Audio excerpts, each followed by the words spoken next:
People think I cut contact because I was angry. I wish it were that simple. I left because staying would have killed something in me I could never get back. But now the one person I swore I'd never hear from again wants a meeting, and the reason they gave me. I still don't know how to process it. I was 17 the night my life ended. Well, ended without actually dying. I still remember how normal everything felt right up until the moment it didn't. My name's Jackson. I'm 27 now, but this is about what happened a decade ago, the thing that turned my entire world inside out. My parents were hosting one of their classic Saturday feasts, the kind where every relative within a 50-mile radius magically showed up. Grandparents, cousins, uncles, family friends, the whole circus. My mom lived for nights like that. She thrived on noise, on being seen, on bragging about how our family is unbreakable. Dad was outside at the grill pretending he was some kind of barbecue legend, and my brother and I were dragging in folding chairs from the garage because there were never enough seats for everyone. And then there was Anne, my adopted sister. She'd come into our family when she was 8 because my parents always wanted a daughter. She'd been this tiny, quiet kid who looked like she didn't know where to put her hands. I taught her how to balance on a bike without panicking, helped her memorize multiplication tables, even stood up for her when some jerk kids teased her for being adopted. She was family. That was it. But that night, something felt off. I noticed it in the little things. She barely touched her food, kept twisting her fingers together until her knuckles turned white. I figured maybe she felt sick, or maybe teenage hormones had her in a mood. I didn't push. After dinner, everyone was crammed into the living room, arguing about football or politics or whatever my uncle was ranting about that week. Out of nowhere, Anne stood up. Her chair scraped the floor and everyone turned because she never made scenes. Her eyes were shiny, her voice trembling like she was forcing herself to speak. I need to tell you something. I swear, the air in the room stopped moving. I watched her take this shaky breath, and before I even had time to wonder what was wrong, she whispered, "Jackson, he forced me." At first, the sentence didn't even make sense to me. You ever hear something so shocking your brain rejects it? That was me. I honestly thought she meant something totally different, like maybe I dragged her out of bed too early for school one day, or she was joking badly. But then she added, "I'm pregnant." And the world exploded. My dad's hand was on me before my mouth could even open. His fist collided with my face so hard everything flashed white. My ears buzzed like I was underwater. I crashed to the floor, the tile cool against the side of my burning cheek. People were shouting, my mom shrieking like someone had been murdered, my brother swearing under his breath, saying, "What's wrong with you? What the hell is wrong with you?" I tried to speak. I didn't, but Dad's second punch cracked across my jaw before I could finish. "You sick bastard," he bellowed. His entire face was red, eyes unrecognizable. "You brought shame into this house." And collapsed into my mom's arms, sobbing. My aunt wrapped her up like she was protecting her from a monster. "It's okay, sweetheart," she whispered. "You're safe now." Safe. From me. My brother stepped forward, spit hitting the floor right next to my shoe. "Get out," he growled. "You don't deserve to even look at us." And in that moment, when I scanned their faces, faces I'd grown up around, faces I loved, every single one was twisted with disgust. Not doubt. Not confusion. Disgust. Like I was some creature they'd trapped in the attic. "She's lying," I rasped. My voice cracked like it was breaking apart. "I swear, on my life, she's lying." My mom screeched, "Don't say her name. Don't talk to her. Don't you dare." Someone, I think my uncle, called the police. By the time officers arrived, I was sitting on the porch, holding a paper towel to my bleeding lip. One officer asked my dad, "Is this the suspect?" And he nodded without even glancing at me. Like I was a stranger. They sat me in the back of the police car gently, actually. I think they could tell I was more stunned than dangerous. But sitting there with the sirens bouncing off the houses I grew up around, it felt like being lowered into a grave. At the station, they asked question after question. "When did it happen? Where were you? Did she say stop?" Every question cut deeper. I just kept saying it never happened. None of it. I had nothing to hide, but I had nothing to prove it either. Since there was no evidence, nothing, they had to release me in the morning. One officer muttered something about a statutory situation because of our ages. And was 16, I was 17. Just 1 year. But still, they had to treat it seriously. They let me go with a warning to stay reachable. I walked out of the station into the cold morning air thinking maybe my family cooled off by now. Maybe they'd talk to me calmly. Maybe they'd listen. But the whole town already knew. That's how small places are. You sneeze wrong and people 3 blocks over know what color tissue you used. I didn't go home right away. I just wandered until my legs felt like jelly. When I finally made it back to my house, all my stuff was dumped on the front lawn. Clothes, notebooks, backpack, even stupid things like the hoodie my grandma bought me for Christmas. My dad stood in the doorway like a bouncer. "Get out," he said quietly. No rage this time. Just finality. "You're done here. Dad, please. You know me. I would never." "Don't call me that," he snapped. "You are not my son." I turned to my mom, praying she'd meet my eyes. She didn't. She held him like she was the center of the world. My brother slammed the door shut a second later, the sound echoing through my chest. My hands were shaking so badly I couldn't even pick up my bag at first. That night, my phone vibrated. It was Emma, my girlfriend of a year. The one person I thought would stand with me. Her voice came through soft and broken. "Jack, I believe you. I swear I do. But my parents, they said if I talk to you again, they'll involve the police. They think you did it. Emma, please. I can't lose them, she whispered. I'm sorry. I'm so sorry. Then the line went dead. I just stared at the phone until the screen dimmed. That was the last time we spoke. I ended up parked behind a gas station 2 towns away, sitting there all night listening to rain tapping on the roof. My windshield was cracked. The air smelled like old coffee and damp clothes. Every pair of headlights that passed made my heart jump. I kept imagining my dad's truck pulling up behind me. But no one came. Around sunrise, I caught my reflection in the mirror. My face was swollen, my shirt stained with dried blood. And something inside me finally clicked. No one was coming to help. No one was coming to explain. No one was coming to apologize. My family hadn't just kicked me out, they'd erased me like I never existed. And that was only the beginning. That thought, that horrible, empty realization that no one was coming for me, sat in my chest like a boulder that refused to budge. I drove through the night without aim, without a destination, just the hum of the engine and the ache in my ribs keeping me company. I had nothing except the clothes I was wearing, a backpack, and maybe $200 crumpled in my wallet. No family. No home. No future. I kept driving until the gas light blinked red and the car started coughing like it was begging to die. A faded sign appeared in my headlights, "Welcome to Maplewood." I didn't care where I'd ended up. It could have been the moon for all I knew. I pulled behind a strip of stores that looked like they'd been forgotten by time, rusted signs, half-lit windows, dumpsters that smelled like old fryer oil. My hands shook from hunger and exhaustion. I'd been living off vending machine snacks for days, the kind of meals that fill your stomach but not your soul. Then I saw it, a "Help Wanted" sign taped crookedly to a diner window across the street. The kind of diner that probably hadn't changed its menu since the 80s. I stood there gripping the straps of my backpack, trying to summon the nerve to walk inside. Part of me expected someone to recognize me, shout my name, drag me back to the nightmare I'd escaped. But the bell over the door jingled, and in I went. Behind the counter stood a man built like an old oak tree, broad shoulders, thick gray beard, deep grooves in his face like he'd lived 1,000 lives. His voice was rough enough to scrape paint off the walls. "Can I help you?" My throat felt like it had sand in it. I saw the sign. "I can wash dishes. Or whatever you need." He looked me up and down. My clothes were wrinkled, my hair greasy, my shoes still carrying mud from the highway. I probably looked like the before photo in a charity commercial. "You ever worked in a kitchen?" he asked. "No, sir." He grunted, then narrowed his eyes like he could see right through the lies I wasn't even telling yet. "You look hungry." "I'm fine," I lied again. He let out a long sigh and pointed toward the back. "Name's Andy. Sinks are that way. You start now. You get a meal after your shift." That was it. No interrogation. No forms. No suspicious looks. Just work. The kitchen was small, loud, and hot enough to melt the paint off the walls. I washed dishes until my fingers puckered and my knuckles stung. Grease, steam, metal clanging, it all blurred together. When my shift ended, Andy handed me a half-eaten burger and cold fries from a plate a customer had left behind. I didn't care. I ate like a starving animal. The salt burned my cracked lips, but it was the best food I'd tasted in days. When I finished, I tried giving him back the plate, stammering that I'd sleep in my car. He wiped his hands on a towel and grunted, "There's a room upstairs. Ain't pretty, but it's got 4 walls, a bed, and a lock. You can work it off." I swear, those words were the first genuine kindness I'd heard since my life shattered. The room was barely big enough for the mattress, and the mattress looked like it had been through a war, stains, springs poking through, a flickering bulb dangling overhead like it was clinging to life. But it was mine. A roof. A door. Safety. I collapsed onto the bed and slept like the dead for 14 hours straight. Over the next few days, I fell into a rhythm, wash dishes, mop floors, help close up, drag myself upstairs. Andy wasn't a talker, but every now and then he'd grunt, "Good job," and those 2 little words felt like someone handing me back a piece of my dignity. 2 weeks later, I came downstairs after closing and found him alone at the counter, reading a newspaper. He folded it slowly and looked up at me. "Kid," he said, "what's your story?" My heart nearly stopped. "What do you mean?" "Had a trucker in here today," he said. "Said he saw your picture in a paper a couple towns over. Some family mess." My stomach plummeted. My hands started shaking. "It's not what it looks like. It's a lie.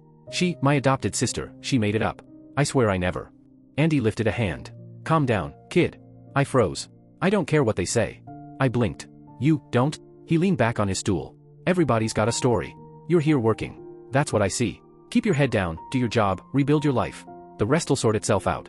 Those words hit deeper than he probably realized. For the first time since the accusation, someone wasn't looking at me like I was a monster. He didn't know me, but he still offered a clean slate. My own family couldn't give me that. That night, I sat on the edge of my narrow bed staring at the cracked wallpaper, trying to make sense of everything. Kindness felt foreign, almost suspicious. But it stayed with me. A few days later, I made a mistake. I sat there scrolling through the contacts on my phone, names I used to see every day, and my thumb stopped on Mom. I shouldn't have, but I needed to hear her voice. Even if she was angry. It rang 3 times. "Hello," she said. "Mom," I whispered. "It's me." Silence. "Jackson," she breathed. "Yeah. I just wanted to tell you I'm okay. I found a job." "Don't call here again," she cut in. Her voice cracked, but not with softness, with something cold and brittle. "Your father doesn't even want your name spoken in this house." Then she hung up. I stared at the phone until the screen dimmed in my hand. That was the last time I ever tried calling home. Weeks slipped into months. I took every shift I could. Andy started showing me odd jobs: how to tighten loose pipes, patch vents, clean out a clogged fryer, check thermostats. Learn to fix things, he'd say. It's how you survive. Sometimes I wondered if he was giving me fatherly advice or just trying to keep the diner from falling apart, but either way, it helped. One night, after another exhausting shift, curiosity got the best of me. I shouldn't have looked her up, but I did. I typed in Anne's name. There she was on someone's Facebook post, glowing, smiling, one hand on her round belly. Pink balloons floated behind her with "It's a girl" written on them. My mom stood beside her holding a baby-shaped cake, beaming like nothing bad had ever happened in her life. My brother was in the corner, grinning like it was the happiest day on earth. My throat burned. My chest tightened. I slammed the laptop shut. That was the moment I made a decision, one that felt like pulling a name tag off my soul. I would never be Jackson Smith again. Not to them. Not to the world. Not to anyone who thought they knew me. This version of me was gone. After that night, the one where I watched my family choose a lie over me, something inside me didn't just change. It shut down. Like a switch flipped, and the part of me that still hoped for understanding, forgiveness, or even a second chance, went dark. I stopped imagining someone would call and say, "We're sorry." I stopped rehearsing explanations they'd never listened to. I stopped trying to be the kid they buried. So I worked. I threw myself into the diner like it was the only thing keeping me alive. Some days, it probably was. I'd get there while the sun was a rumor behind the horizon and leave long after the last booth was wiped down.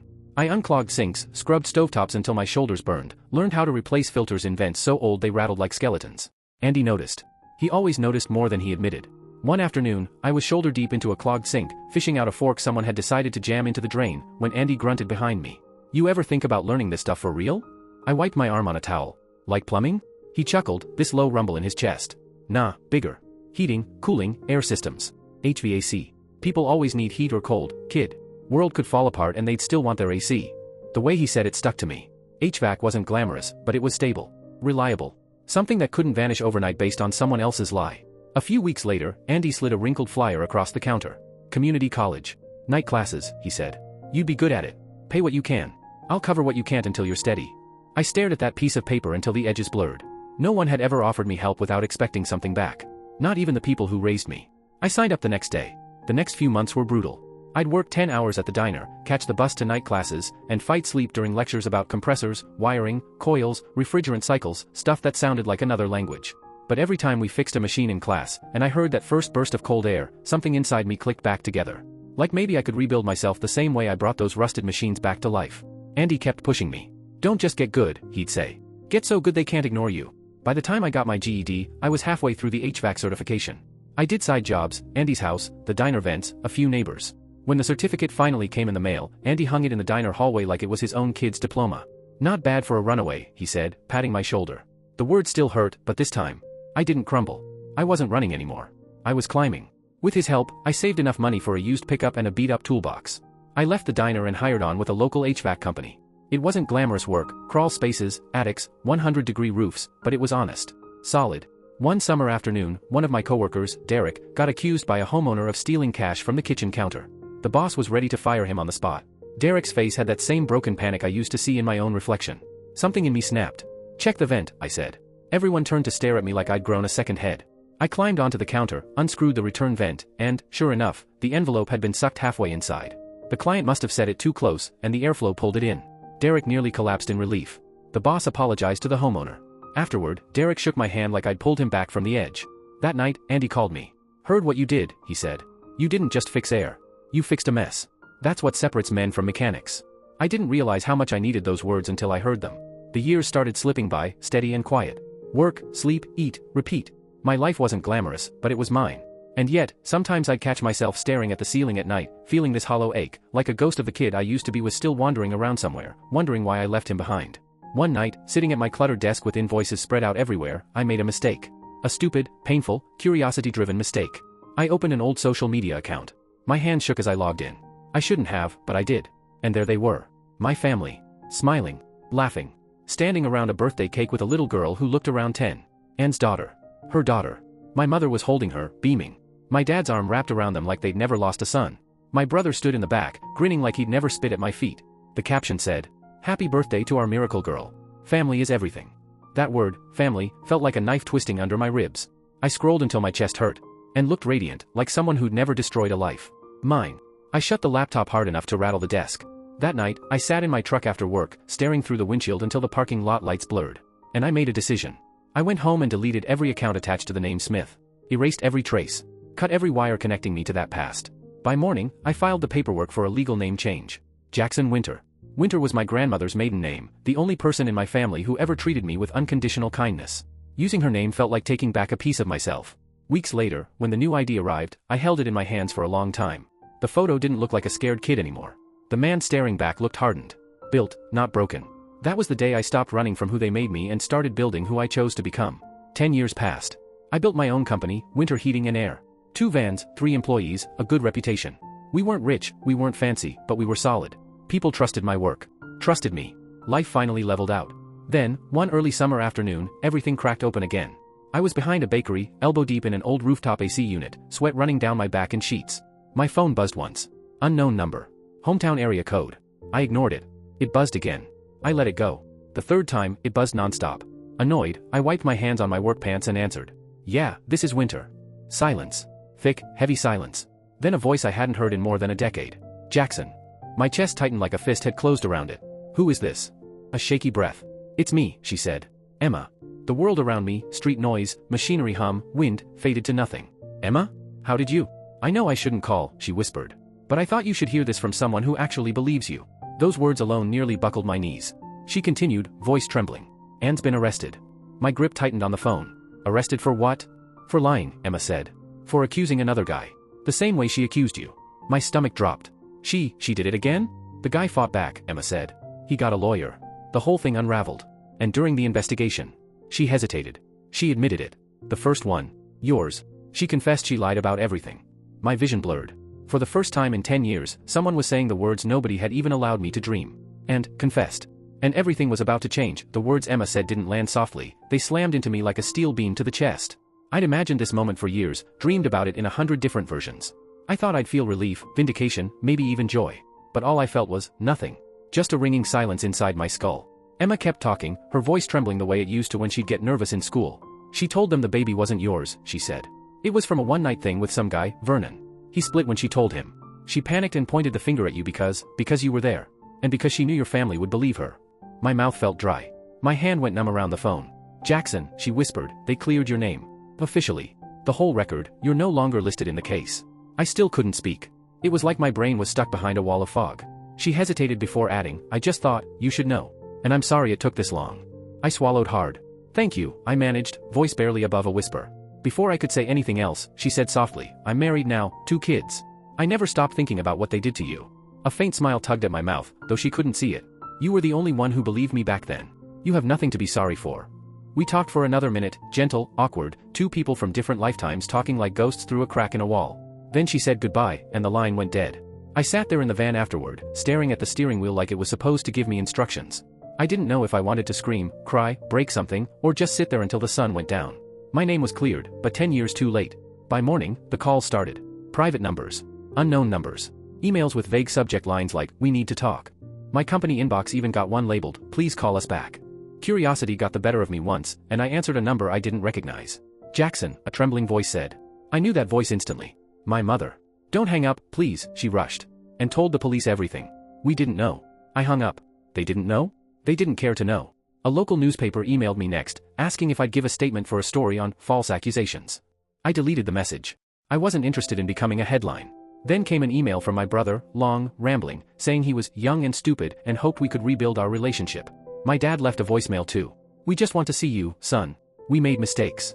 Mistakes. Mistakes are forgetting to take out the trash. Mistakes are backing your car into a mailbox. What they did was a verdict. So instead of replying, I wrote letters. Not apologies. Not reconnection. Just truth. I wrote about sleeping in my car behind a gas station in the rain. About the moldy room above the diner where the wallpaper peeled like dead skin. About Andy, the stranger who took me in when my own family threw me away. About burning my school ID because the sight of our last name made my stomach turn. About washing greasy pans for scraps while they smiled around and like nothing had happened. I wrote what it felt like to lose not just my home, but the entire idea of home. I ended every letter the same way. You didn't believe me when I told the truth. Now you can live with it. But I never mailed them. I stacked the letters in a shoebox and tucked it into a drawer like a grave for the version of me they killed. Later that night, I sat in my workshop finishing invoices. I looked around, at the tools on the wall, the vans in the parking lot, the company logo I'd painted myself. Everything in that room was mine. Built by me. Earned by me. No one could take it away. For the first time in years, I didn't feel erased. I felt written again, by my own hand. But peace never lasts. After the truth about and spread through our hometown, the same people who abandoned me suddenly remembered my name. It started with a knock on my office door late one afternoon. I was hunched over a broken thermostat when I heard someone whisper, "Jackson." I froze mid-turn. And there she was, my mother. She looked smaller, fragile, like life had been chewing on her and she hadn't fought back. Her hair was gray at the roots, her shoulders slumped inward. In her hands, she held a casserole dish wrapped in foil. "I made your favorite," she said softly. "Chicken and rice. You used to love it." For a moment, I couldn't move. The smell hit me, warm, familiar, and my stomach twisted with memories I didn't want. The last time she made that dish was the night before everything exploded. I stood up slowly. "Why are you here?" Her eyes filled with tears. "I just wanted to see you. To say sorry. We were wrong. And lied. We know that now." I leaned back against the counter, feeling heat rise in my chest. "You're 10 years too late." She wiped her nose, voice shaking. I didn't know what to believe back then. She was crying, "And your father?" "I don't care what Dad said," I snapped. "You didn't even ask me. You didn't let me speak. You told me never to call again." She stepped closer. "Please, Jack. Don't call me that." My voice cut the air sharply. "You lost that, right?" She flinched like I'd slapped her. She set the casserole on the counter with trembling hands. "At least eat it. Please." I stared at it for a long second. Then I said, voice flat, "Throw it out when you leave." Her breath hitched, but she nodded. She walked slowly to the door, hesitated for a heartbeat, then stepped outside. When the door clicked shut, I waited for anger, grief, something. But all I felt was, nothing. A cold, steady nothing. The kind that meant I was finally free. 2 days later, the past came knocking again, this time wearing a red work jacket and a familiar scowl. I was returning from a service call, toolbox still in hand, when I saw him. My dad. Leaning against his truck like he owned the parking lot, like he owned me. He straightened when he saw me, forcing a smile that made my skin crawl. "Hey, son." I walked right past him and unlocked the office door. No greeting. No acknowledgement. Nothing. He followed. "You've done good for yourself," he said, glancing at the vans, the signage, the office. "Business, trucks, employees. I'm proud of you." I didn't even turn around. "Get to the point." His jaw tightened a little, like he wasn't used to being spoken to like that. "Your mother's not doing great. She cries every day." I figured if we all sat down, cleared the air. "Cleared the air?" I repeated, almost laughing. "You beat me and threw me out of the house. You left me homeless. You cleared the air when you said I wasn't your son." He gave a long, irritated sigh. I was angry. "You have to understand, it was a different time. Things looked bad, so you hit first," I cut in. "And never bothered with questions." His expression hardened. "You don't need to hold on to hate, son." I finally turned and faced him. "I'm not holding on to hate. I'm holding on to self-respect." His brows pulled together. "What are you?" I pulled out my phone and pressed a button. "Security?" I said loudly. "Yeah, I've got someone trespassing at the entrance. Big guy in a red jacket." He stiffened. "You're calling security on your own father?" "You're not my father," I said. "You're a stranger who ruined my life." The security guard from the neighboring office complex came over within minutes. Dad tried arguing, muttering curses, even called the guard kid. But he left. Slammed his truck door so hard the whole thing shook. Tires screeched as he sped out of the lot. When he was gone, I stood inside the office, staring at the empty space where he'd stood just minutes before. The silence rang louder than anything he'd said. That week, bits of gossip trickled in through old contacts and people who'd once pretended not to know me. My perfect family was falling apart. Dad had lost his job after blowing up at a supervisor. Word was he'd nearly gotten himself arrested. Mom barely left the house anymore. Neighbors said she was weak, constantly crying, not herself. My brother's wife took the kids and moved out after learning what actually happened a decade ago. The perfect little kingdom they built? Cracking at the foundations. People always say karma takes its time. I say it showed up right on schedule. One afternoon, my employee Kevin walked into the office holding a small cardboard box. "Hey boss, this was outside the door," he said. "No return address." Inside were dozens of envelopes, my old name, Jackson Smith, written across every one in my mother's shaky handwriting. I didn't even need to open them. I carried the box into the back storage room and placed it on the highest shelf. Then I walked away. That night, I sat in my office with the lights off, staring at the window where the letter sat like some kind of ghostly choir. I imagined what was inside: apologies, excuses, maybe verses about forgiveness or family unity. Forgiveness is easy, when you weren't the one sleeping in a car wondering why nobody believed you. They wanted forgiveness to feel lighter. They didn't want me. They wanted redemption. And I wasn't going to give it to them. I looked up at the sky and exhaled. "They erased me once," I whispered. "Now I erase them." I honestly thought the story ended there. But the past rarely dies quietly. It waits. Finds cracks. Slips through them. 3 months later, another envelope arrived, plain white, no return address. Inside was a single slip of paper. "And Williams requests to meet with you at Maple Ridge Correctional Facility." I stared at it for a long time, the words blurring in and out. Her name looked wrong. Out of place. Like it belonged to a stranger. I threw it in the trash. Then pulled it out. Then tossed it again. But the thought wouldn't leave me alone. For 10 years I'd wondered what I'd say if I ever faced her. 10 years of rehearsed speeches and imagined confrontations. Maybe it was time. A week later, I drove out to the middle of nowhere. Maple Ridge was 2 hours away, cold gray building, barbed wire fences, guard towers. The guard scanned my ID, buzzed me through, and led me into a visitation room that smelled like disinfectant and weak coffee. I sat at a metal table, hands flat, heartbeat steady. People around me murmured, kids hugging their dads, couples whispering, old women crying. None of that applied to me. I wasn't visiting family. I was visiting a ghost that ruined my life. Then she walked in. And I barely recognized her. And looked hollow. Fragile. The brightness she used to fake so easily was gone. Her skin was pale, her hair pulled tight, her shoulders slumped. She looked like life had scraped her down to nothing. She sat across from me, eyes flicking up once before dropping again. "Thank you for coming," she whispered. I said nothing. "You look different," she murmured after a moment. "Older." "You look guilty," I replied. Her eyes filled immediately. "I deserve that." "No," I said quietly. "You deserve worse." She nodded slowly, tears forming. "I'm sorry. For everything. For lying. For ruining your life. For all of it." "Why?" I asked. My voice was steady, but the room felt colder. "Why me?" Her hands twisted in her lap. "Because, you were safe to blame. You were quiet. You never fought back. I knew the family would believe me." I panicked. I leaned in slightly. "You panicked, so you destroyed my life? You panicked, so you turned your own brother into a monster?" Her shoulders shook. "I didn't think it would go that far. I thought maybe you'd deny it and people would forget. I just needed sympathy. I needed someone to be on my side until I figured something out." "Sympathy," I repeated. "You got that. You had a whole house full of people hugging you, cooking for you, planning your baby shower, while I was sleeping in a car behind a gas station." She covered her face with her hands.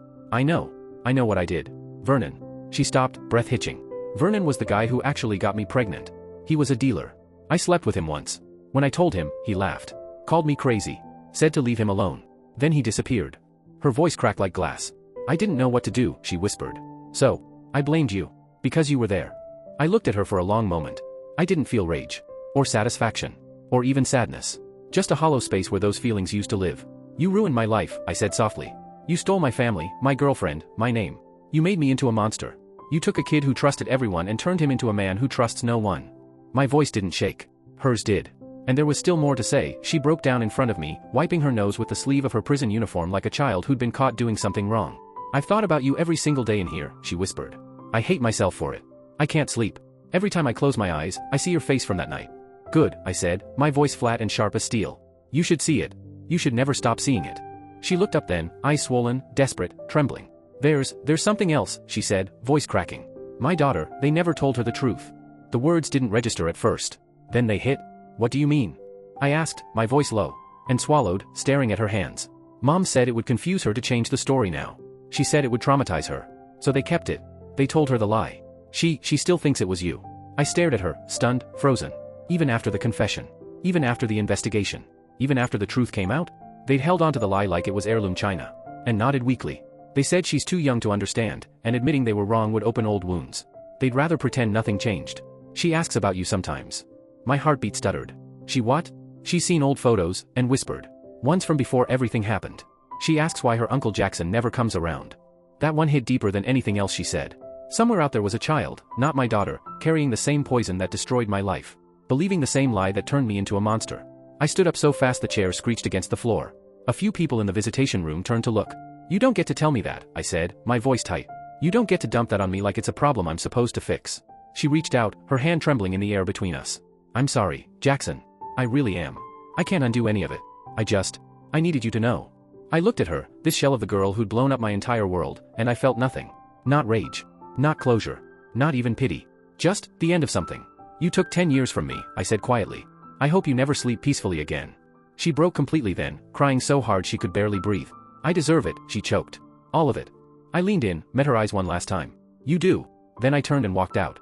The guards buzzed the door open without a word.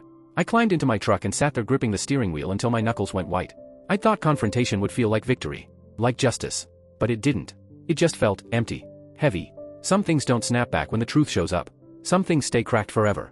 But walking away, calmly, without forgiveness, without rage, that felt like power. For the first time, I didn't feel erased. I felt finished. A year passed. Life settled into something steady, finally, something that made sense. I sold my old small house and bought a new one on the edge of the city. 3 bedrooms, a fenced yard, sunlight that hit the kitchen just right in the mornings. Nothing fancy. But it was mine. Every inch of it paid for by my own hands. And then there was Rachel. I met her through a client. She came in to redesign the company logo. Quiet confidence, a soft smile, the calmest energy I'd ever been around. I didn't plan on dating anyone. I didn't think I could. But she didn't push. Didn't dig. Just looked at me one day and said, Whatever your past was, you're not that man anymore. Somehow, that cracked something open in me. We'd been together a year now. She moved in with her cat, and I rescued a dog named Edgar, a big mutt with a bark louder than he is tough. Between the three of us, the house felt full in a way I didn't know I needed. Work, Rachel, Edgar, peace. For once, things were good. Then one morning, a plain envelope arrived in the mail. No return address. My stomach tightened automatically. But it wasn't from my family. Inside was a letter from a name I'd never heard in person but knew too well. David Kenderson, the second man and accused. His handwriting was sharp and clean. Mr. Winter? I'm filing a civil case against Ann Williams for defamation and emotional damage. You deserve that justice too. My lawyer says your testimony could help us both. If you're interested, call me. I read it twice. Then I called him that afternoon. We met at a coffee shop. David was about my age, maybe a bit older. He shook my hand like we shared the same scar. Feels weird, right? He said. Being connected by something that messed us both up. Yeah, I said. But I guess we survived it. We talked for an hour, facts, timelines, emotions, scars that never healed right. When he asked if I wanted in on the lawsuit, I didn't hesitate. I'm in. The case took months. And this time? I didn't avoid the courthouse. I didn't hide. I didn't tremble. I walked in with my head high and told the truth, calm, steady, without shaking.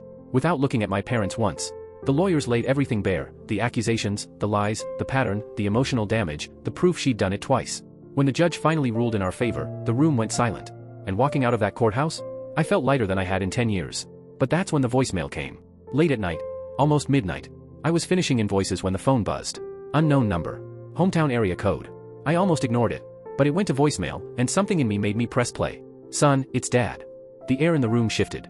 I don't know if this number is right. Your mother found it online. I don't have much time. The doctors say it's cancer. Stage 4. My heart didn't speed up. It didn't slow down either. It just stayed steady. I'm not asking for anything, he said, voice trembling. I swear. I just want to see you one last time before it's too late. There was a long, shaky breath. Please. I'm sorry. I was wrong. Please, son. The message ended. I sat there for a moment. Then I replayed it. Then I deleted it. Not out of anger. Not out of revenge. But because I felt nothing. I remembered the night he punched me. The way he called me disgusting. The way he said, "You're not my son." The way he kicked me out like trash in the middle of the night. He chose his truth back then. And now? I got to choose mine. I whispered to myself, smiling faintly, funny. They threw me out into the cold, and now I make a living fixing other people's air. If that's not cosmic irony, I don't know what is. They erased me once. I rebuilt myself piece by piece. And this time, my story ends on my terms, steady, quiet, and always forward.